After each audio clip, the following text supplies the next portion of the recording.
Baldwin Park is a unique neighborhood located in Orlando, Florida.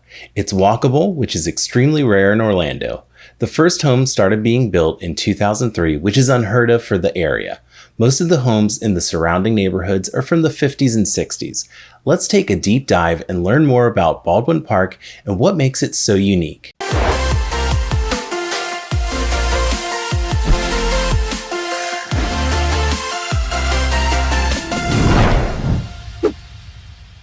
Hey, I'm Dan Ganator, a real estate agent in Orlando, Winter Park, Florida.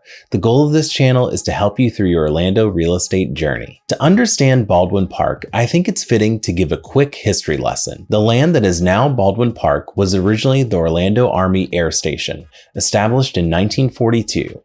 Then in the 60s, it became a Naval Training Center. In 1993, it was announced that the Naval Training Center was closing. By 1999, it was closed completely, and with that, a lot of prime real estate was now available. Baldwin Park is a master planned community similar to Celebration near Disney, if you're familiar with that area. Baldwin Park is about 10 minutes from downtown Orlando. It's right down the road from the Fashion Square Mall, which is probably on its last leg like a lot of malls, but it's been like that for 10 years now, so who knows. There are also chain retail stores nearby and residential neighborhoods. It's 10 minutes from downtown Winter Park, so basically what I'm saying is Baldwin Park is a great location and super close to all the action. It's a city within a city. It's tucked away and pretty much has everything you need, including a Publix, doctor's offices, an animal hospital, and so much more. Baldwin Park doesn't look like a typical Florida city, except for all the palm trees. There's a village center that has shopping, restaurants, nail places, hairstylists, barbers, and other services. There are some chains, but most of the businesses are unique to Baldwin Park. Most of the shops are on New Broad Street. There's free street parking in Baldwin Park, no meters. It can be difficult to find parking though. Toward the end of the video, I'll tell you a few other negatives about living in Baldwin Park. One of my favorite breweries in Orlando is in Baldwin Park. It's called Tactical Brewing. They have a wide selection of different kinds of beers. It's dog friendly like a lot of Baldwin Park. It's really a chill place to hang out. I'll go there Sunday evenings and typically it's not too busy, but of course it's busier on Friday and Saturday nights. Baldwin Park is kind of trendy, so you'll see that in some of the businesses they have, like an escape room, a rolled ice cream place, which is really good by the way. I wouldn't be surprised if they get an axe throwing place soon, as they seem to be all the rage in Orlando right now. There are many green spaces in Baldwin Park. I think it's really cool that instead of just putting buildings and houses up everywhere, they also made sure there were parks and outdoor activities for the residents. Lake Baldwin has a walking loop that's a great place to get your steps in. Your dogs can get some exercise at Lake Baldwin Park. They can go off leash in a section of the park. It has a beach and wooded area that dogs can explore. It can get busy there, especially on the weekends. For the most part, the dogs there are well behaved and the owners are attentive, but word of caution, that's not always the case.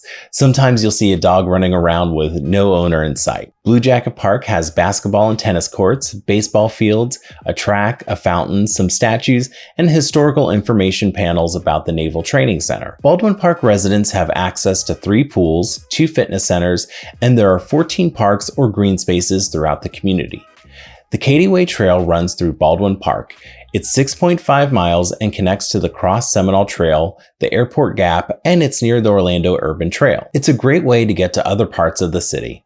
I'm going to share my screen and we'll go into the MLS to see some Baldwin Park properties that sold recently. So here are the properties in Baldwin Park that sold in the last 30 days. This kind of just gives you a good idea of the prices that you're looking at. So it goes from $375,000 for a condo down to $1.5 million for a single family home. So you can pause this to just get a good idea of some of the prices you might expect. This was $375,000. It's a 3-bedroom, 2-bath condo. To get an idea on fees for this one, the taxes are almost $6,000, but it's not homesteaded, so that means that there's no discount for someone who actually lived there and it was their primary residence. It may be less expensive than that. The condo fee is $460 a month and $70 monthly for the HOA.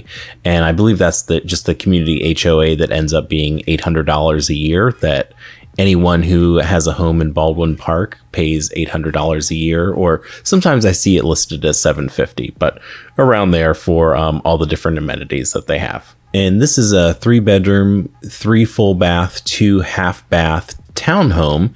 It's 2,340 square feet. It sold for $500,000. The taxes are $7,859 a year. And again, this is not homesteaded. So if you did have homestead exemption, it would be a little bit less. The condo fee is $330 a month and $800 a year for the HOA. This is a 3-bedroom, 2.5 bath, single family home. It's 1,866 square feet. It sold for $535,000. The HOA is listed at $750 a year. Baldwin Park has a real sense of community. There's a community center that has classes like yoga and special interest groups that meet there like Bunko Babes and a writer's block group, and so much more. It's a neighborhood where you know your neighbors. Halloween is really popular in Baldwin Park. Since it's so walkable and there are sidewalks everywhere, it's a great place for trick-or-treaters. You'll even get some kids who come from other neighborhoods to trick-or-treat in Baldwin Park. A lot of people decorate for the holidays in December. The schools in the area are Baldwin Park Elementary, Glenridge Middle, and Winter Park High School. I'd recommend going to the Orange County Public School System website to look at the zoning map to see where your student will go, as zoning can change from time to time. You can also check out the OCPS website for the school's ratings.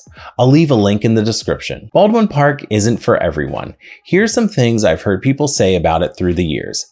It's busy and overcrowded, which I get that. It can get pretty busy, especially when they host events, and it feels like they host some sort of event every weekend. The homes are close together and there's not a lot of yard space, if any at all. The road patterns can be a little confusing, and some of the streets are really small and can get congested. I've heard people say the homes are cookie cutter and all look the same. So if you're looking for those Florida classic ranch style and craftsman homes with plenty of yard space, Baldwin Park probably isn't the place for you. Check out this video about Orlando's cost of living and this playlist about Orlando neighborhoods. Reach out to me if you have any questions. Thanks for watching.